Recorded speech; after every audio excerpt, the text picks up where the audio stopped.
그 아이가 자라매 하루는 추수꾼들에게 나가서 그의 아버지에게 이르렀더니 그의 아버지에게 이르되 내 머리야, 내 머리야. 하는지라. 그의 아버지가 사환에게 말하여 그의 어머니에게로 데려가라. 곧 어머니에게로 데려갔더니 낮까지 어머니의 무릎에 앉아 있다가 죽은지라. 그의 어머니가 올라가서 아들을 하나님의 사람의 침상 위에 두고 문을 닫고 나와 그 남편을 불러 이르되 청하건대 사환 한 명과 나귀 한 마리를 내게로 보내소서. 내가 하나님의 사람에게 달려갔다가 돌아오리이다. 초하루도 아니요 안식일도 아니거늘 그대가 오늘 어찌하여 그에게 나아가고자 하느냐? 평안을 비나이다. 이에 나귀의 안장을 지우고 자기 사환에게 이르되 몰고 가라. 내가 말하지 아니하거든 나를 위하여 달려가기를 멈추지 말라. 드디어 갈멜산으로 가서 하나님의 사람에게로 나아가니라. 하나님의 사람이 멀리서 그를 보고 자기 사환 게하시에게 이르되 저기 수렘 여인이 있도다. 너는 달려가서 그를 맞아 이르기를 너는 평안하냐? 네 남편이 평안하냐? 아이가 평안하냐 하라. 평안하다 하고 산에 이르러 하나님의 사람에게 나아가서 그 발을 아는지라. 게하시가 가까이 와서 그를 물리치고자 하매 하나님의 사람이 이르되 가만두라. 그의 영혼이 괴로워하지만은 여호와께서 내게 숨기시고 이르지 아니하셨도다. 내가 내 주께 아들을 구하더이까. 나를 속이지 말라고 내가 말하지 아니하더이까. 엘리사가 게하시에게 이르되 내 허리를 묶고 내 지팡이를 손에 들고 가라. 사람을 만나거든 인사하지 말며 사람이 내게 인사할지라도 대답하지 말고 내 지팡이를 그 아이 얼굴에 놓으라.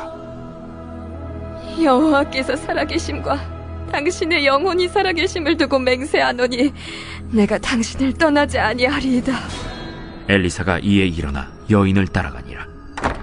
게하시가 그들보다 앞서가서 지팡이를 그 아이의 얼굴에 놓았으나 소리도 없고 듣지도 아니하는지라.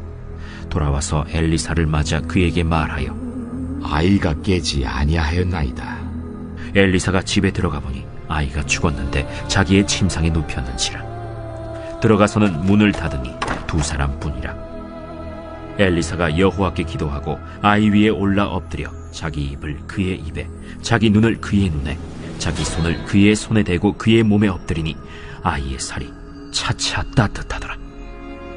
엘리사가 내려서 집안에서 한 번 이리저리 다니고 다시 아이 위에 올라 엎드리니 아이가 7번 재채기하고 눈을 뜨는지라. 엘리사가 게하시를 불러 저 수렘 여인을 불러오라. 곧 부름에 여인이 들어가니 엘리사가 이르되 내 아들을 데리고 가라. 여인이 들어가서 엘리사의 발 앞에서 땅에 엎드려 절하고 아들을 안고 나가니라. 여러분 반갑습니다. 오늘도 큐티로에는 기막힌 하루입니다. 본문 말씀 열왕기하 4장 18절부터 37절의 말씀입니다. 어제 말씀에서 이 세심한 배려로 엘리사를 감동케 했던 이 여인에게 아들을 낳는 은혜가 임했었죠. 그런데 그렇게 은혜로 얻은 이 아들이 오늘 말씀에서 죽는 사건이 일어납니다. 이 아들이 죽는 사건에서 우리는 무엇을 깨달아야만 합니까? 먼저 심각성을 깨닫지 못하는 남편이 있습니다. 18절부터의 말씀을 보니까 하나님의 은혜로 얻은 이 아이가 자랐다고 하는 것을 보면 전날 보았던 큐티로부터 시간이 어느 정도 흐른 시점이었던 것 같습니다. 그런데 어느 날 이 아이가 머리가 아프다며 아버지에게 찾아왔습니다.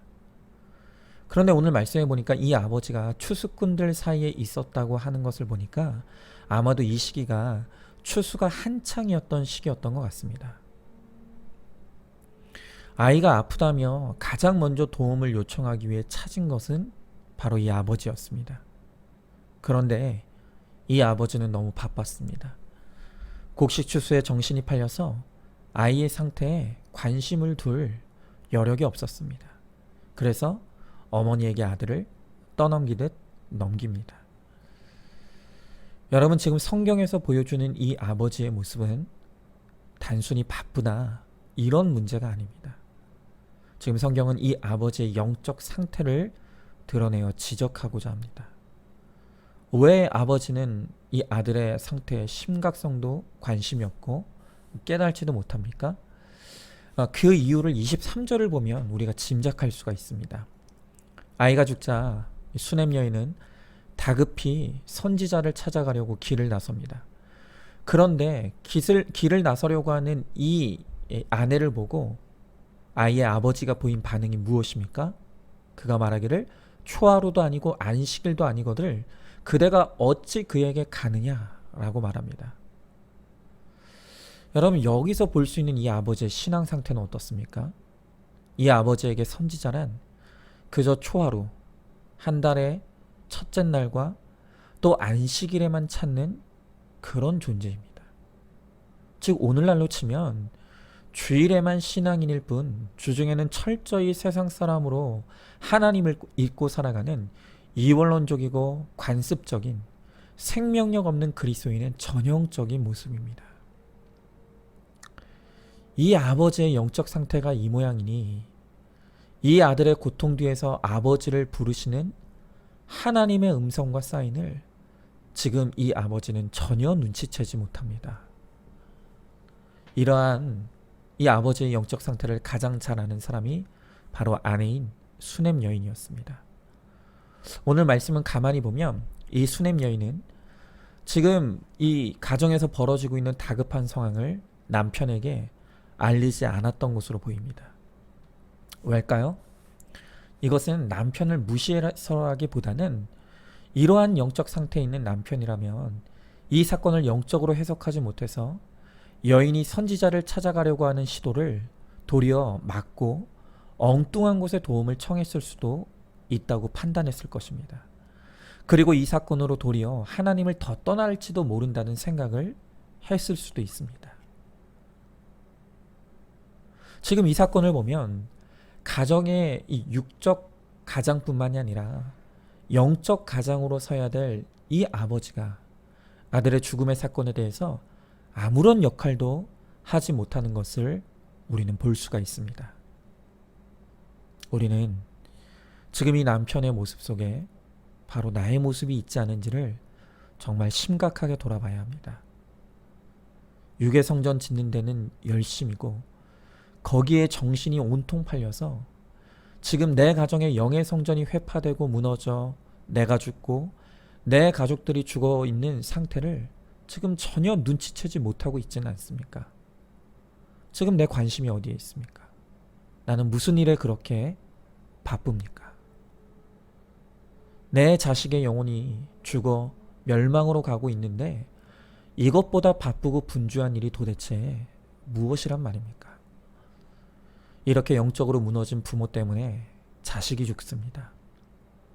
그러므로 우리는 핑계댈 것 없이 자녀가 내 삶의 결론이라는 것을 인정해야 합니다.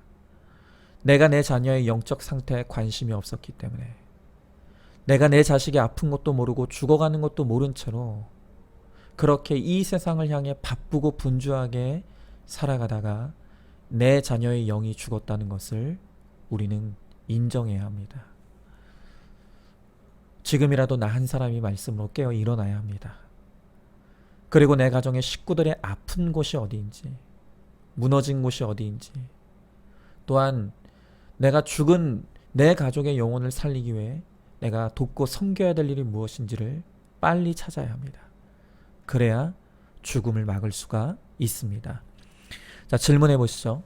지금 내 가정의 배우자와 자녀들의 영적 아픔과 또 죽어있는 모습을 보고 있습니까? 이 아버지처럼 내 정신이 구원이 아닌 온통 유괴성전 짓는데 치우쳐 있지는 않습니까?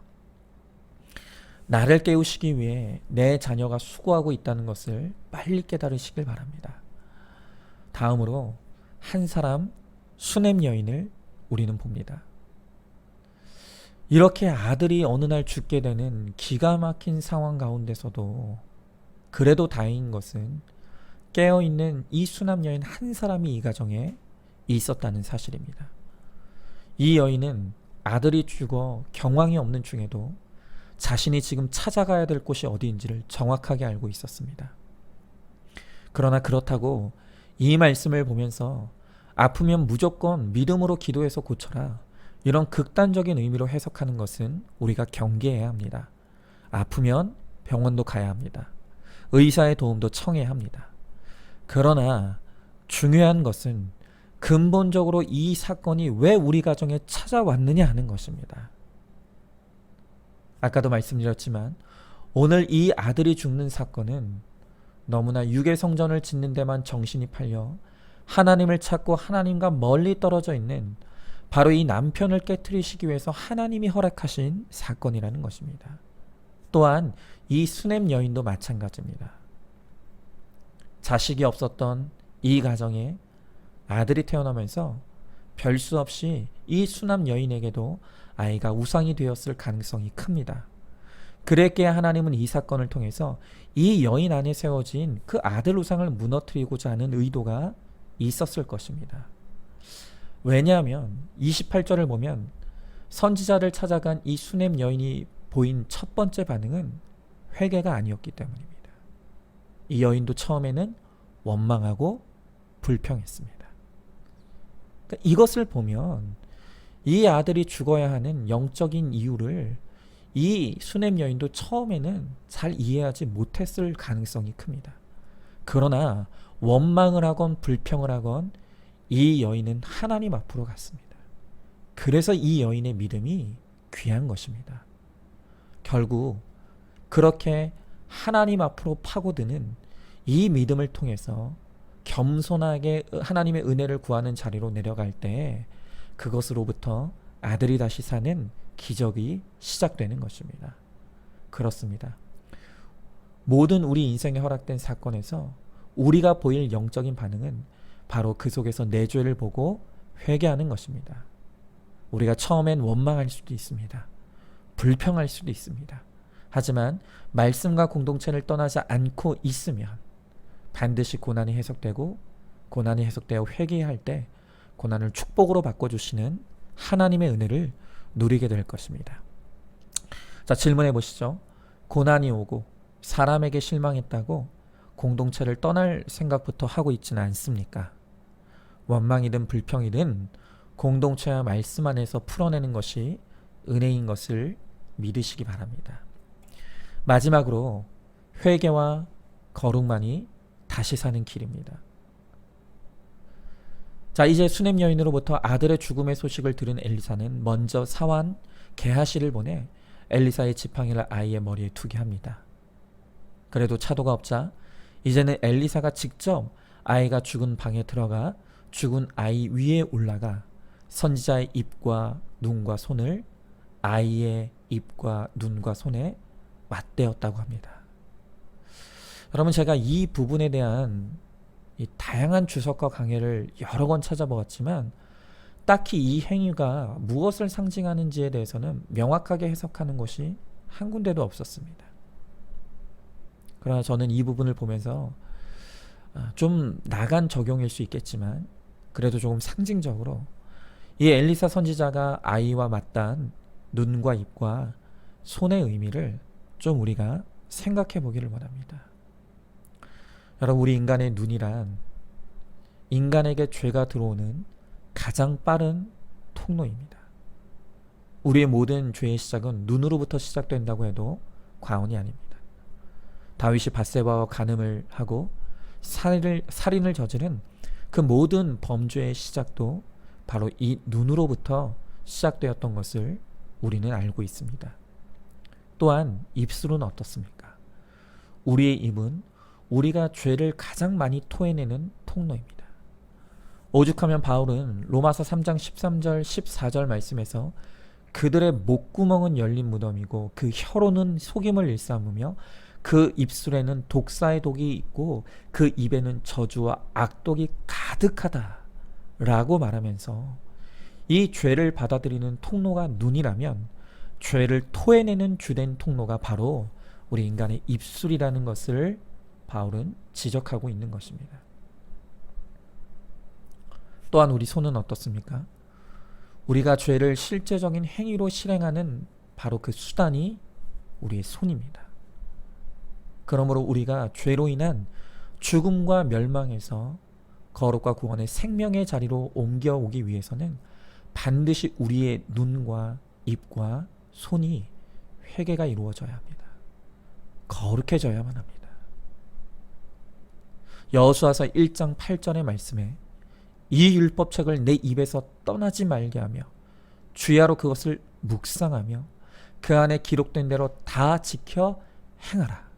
그리하면 내 길이 평탄하게 될 것이며 내가 형통하리라 라고 말씀하십니다. 여러분, 오늘 이 말씀에서 내 길이 평탄하게 되며 형통하게 되는 첩경이 무엇입니까? 그것은 바로 하나님의 말씀에 눈과 입과 손을 두는 것이라고 말합니다. 그렇습니다. 오늘 이 여호수아의 말씀대로 내 입을 말씀에 두셔야 합니다. 내 눈이 말씀에 머물러야 합니다. 그리고 내 손으로 말씀을 펴고 적용해야 합니다. 그리하면 내 길이 평탄하게 될 것이며 내가 형통하리라고 말씀하십니다. 오늘 지금 내 입이 무엇을 말하고 있습니까? 내 눈은 무엇을 주목하며 바라보고 있습니까? 또한 내 손은 무엇을 행하는데 바쁘게 움직이고 있습니까? 바로 내 눈이 머물고 있는 그곳, 내 입이 말하고 있는 그것, 내 손이 행하고 있는 그것이 우리를 거룩하게 할 수도 있고 우리를 죄악으로 죽음과 멸망에 이르게 할 수도 있습니다. 오늘 다시 한번 이 말씀대로 우리의 입을 말씀에 두고 또한 눈을 말씀에 고정하며 또 손으로 말씀을 펴고 붙잡고 또 그 말씀대로 적용함으로 내가 살고 내 가정을 살리는 역사를 이루는 저와 여러분 우리 모두가 되기를 소망합니다. 질문해 봅니다. 지금 내 눈이 무엇을 보고 있습니까? 음란물을 보고 있습니까? 주식과 부동산 정보만 쳐다보고 있습니까? TV와 유튜브에 고정되어 있지 않습니까? 입으로는 무엇을 말하고 있습니까? 손으로는 무엇을 하고 있습니까? 힘을 내어 내 입과 눈과 손을 말씀에 두시기 바랍니다. 그러면 내가 살고 내 가정이 살아나는 기적을 보게 될 것입니다. 오늘도 큐티로 기막힌 하루를 살아내는 하늘가족 공동체 우리 모든 성도님들 되시기를 주님의 이름으로 축복합니다.